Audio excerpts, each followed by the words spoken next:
एक वो समय था जब आप दीपक से यति नरसिंहानंद सरस्वती बने थे और आप सभाओं में जाते थे। संभवतः 3 लोग होते थे, एक आप बोलने वाला, एक सुनने वाला और एक माइक एडजस्ट करने वाला।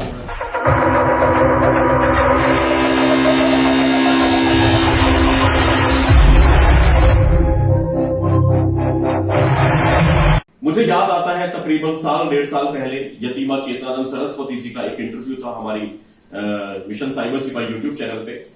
उन्होंने उन दिनों की याद की थी, बिल्कुल शुरुआती दिन आपके, जब आपने इस धर्म क्षेत्र में, धर्म युद्ध में अपना पांव रखा था। उन्होंने बताए थे आपके अनुभव कि कैसे आप दिन भर यात्रा किया करते थे, रात को किसी के घर पे रुक गए, कोई बहन होती थी, कोई भाभी होती थी, कोई माँ होती थी।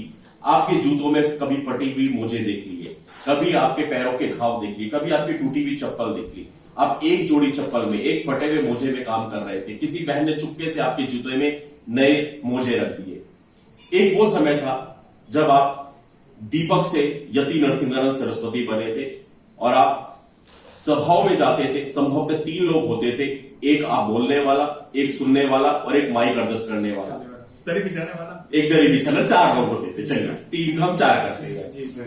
4 लोग हुआ करते थे। आज एक समय है जब आप बुराड़ी में जाते हैं और वहां से वापस मंदिर तक भी नहीं आते, पूरी दुनिया में मुहिम चलती है, इस आदमी को गिरफ्तार करो।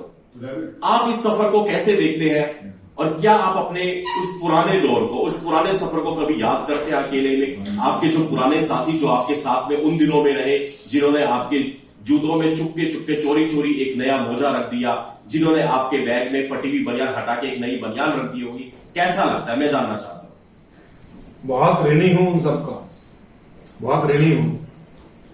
जीवन का जो संघर्ष है, उस संघर्ष में उन सभी लोगों का बहुत ऋणी हूं जिन्होंने मेरे साथ ये किया है। मैं यहां तक पहुंच, मैं जब महामंडलेश्वर बना, मुझे कभी शिवम उम्मीद नहीं थी कि मुझे कोई महामंडलेश्वर बने, कभी उम्मीद ही नहीं थी। जब मैं महामंडलेश्वर बना तब से आज तक मुझे जब भी कहीं बोलने के लिए महामंडलेश्वर के रूप में बुलाया गया, तो मैंने कहा कि भाई आज तक मुझसे पहले जितने भी महामंडलेश्वर बने हैं, कोई अपने त्याग के कारण, कोई अपनी तपस्या के कारण, कोई अपने ज्ञान के कारण महामंडलेश्वर बना, लेकिन मैं अपने साथियों के साथ के कारण महामंडलेश्वर बना। जो मेरे साथियों ने मेरा साथ निभाया, मुझे यहां तक खींच कर लाए, मतलब ढोकर लाए, खींच कर नहीं लाए, ढोकर लाए। मेरे सामने यहां बैठा हूं कुछ साथियों के कंधे पर। आज भी मैं कुछ साथियों को, मेरा 100 किलो का शरीर, 125 किलो का शरीर कुछ साथियों के कंधों पर यहां पर विराजमान है। पता नहीं कितने साथियों ने मेरे लिए क्या क्या किया है। अगर मैं इसकी लिस्ट बनाने लगूं तो अब बचका चाकू का जीवन इसकी लिस्ट बनाने में निकल जाएगा। इतने लोगों के मेरे पे एहसान है। पहले दिन से, जिस दिन से मैंने धर्म का काम करना शुरू किया था, मेरा केवल एक ही सपना है कि मैं लड़ते हुए मारा जाऊं, लड़ते हुए मारा जाऊं। इसके सिवा मेरा कोई लक्ष्य कभी था ही नहीं।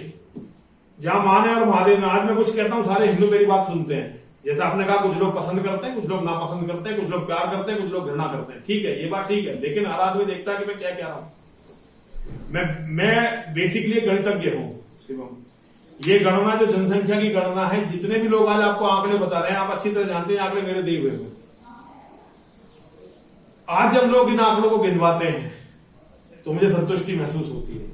शुरू में लोग मजाक बनाते थे, पागल बोलते थे। जब मैंने कुरान को पढ़ा, जब मैंने हदीसों को पढ़ा, जब मैंने मस्जिदों में, मदरसों में जाके इस्लाम के बारे में शिक्षा ली, तो लोग मजाक बनाते थे। लोग कहते थे यार ये एक आदमी पागल होगा, पता नहीं कैसी कैसी बातें कर रहा है। और जैसी फैमिली बैकग्राउंड से मैं आता हूं, ऐसी फैमिली बैकग्राउंड में इन बातों की चर्चा करना भी बहुत बड़ा अपराध माना जाता था। लेकिन आज हर व्यक्ति ये मान गया कि मैं सच बोल रहा हूं। मेरे लिए मेरी माँ और मेरे महादेव का बहुत बड़ा मेरे पे आशीर्वाद है, मेरे गुरुजनों की कृपा है।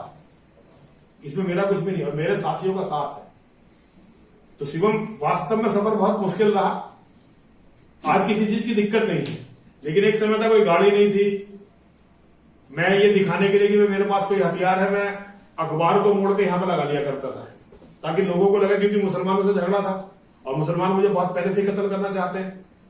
तो हथियार नहीं था, कोई सुरक्षा नहीं थी, तो मैं अखबार को मोड़ के अपने यहां लगा लिया करता था, ताकि लोगों को लगे कि मेरे पास कोई हथियार है।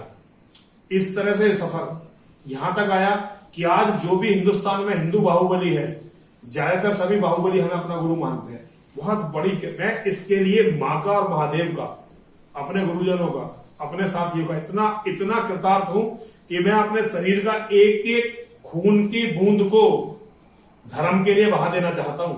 मैं आचार विचार किसी भी तरह से महात्मा या संत नहीं हूं।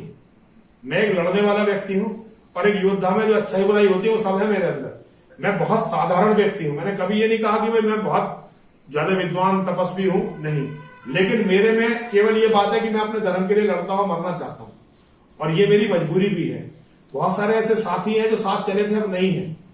अपनी रोटी में से उन्होंने रोटी मुझे निकाल के खिलाई, अपने बच्चों की फीस के पैसों से मुझे कपड़े दिए। ऐसे साथी हैं मेरे जिनको अपने बच्चों की फीस देनी थी लेकिन मेरे पास कपड़े थे। मैंने कहा स्वामी चलो फीस तो थोड़े दिनों बाद, 1-2 दिन बाद दे देंगे, आप पहले कपड़े बनवा दो। ऐसे साथी हैं। ऐसे साथी हैं जिन्होंने मुझे खाने के लिए मतलब अपनी रोटी में से रोटी दी। मेरे ऐसे भी मित्र हैं जिन्होंने बहुत दिनों तक मुझे अपने घर में रखा। ऐसे भी साथी हैं कमलेश तिवारी जी जैसे, जो बिछड़ गए, जो इस्लाम के जिहादियों ने जिनका कत्ल कर दिया। पूरा जीवन, मेरा पूरा जीवन उन सब का ऋणी है और ये ऋण चुकाने का केवल एकमात्र तरीका है कि मैं धर्म के लिए मिट जाऊं। इसके अलावा कोई तरीका नहीं। हालांकि ऋण उससे चुकेगा नहीं। जितना लोगों ने मेरे लिए इस जन्म में किया है, इस जन्म में किया है, मैं किसी अहंकार से नहीं कह रहा। मैं मां के दरबार में बैठा हूं, शिव शक्तिधाम डासना।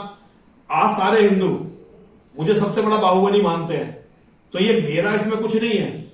ये सब उन लड़कों का है जो 18-18, 19-19, 20-20 साल के लड़के, 25-25, 30-30 साल के लड़के मेरे एक इशारे पर सब कुछ करने के लिए तैयार हो जाए। ये उनका है, इसमें मेरा कुछ नहीं है। मैं उन्हें कुछ नहीं दे रहा, उन्होंने अपना सब कुछ मुझे दिया, मुझ पे विश्वास किया।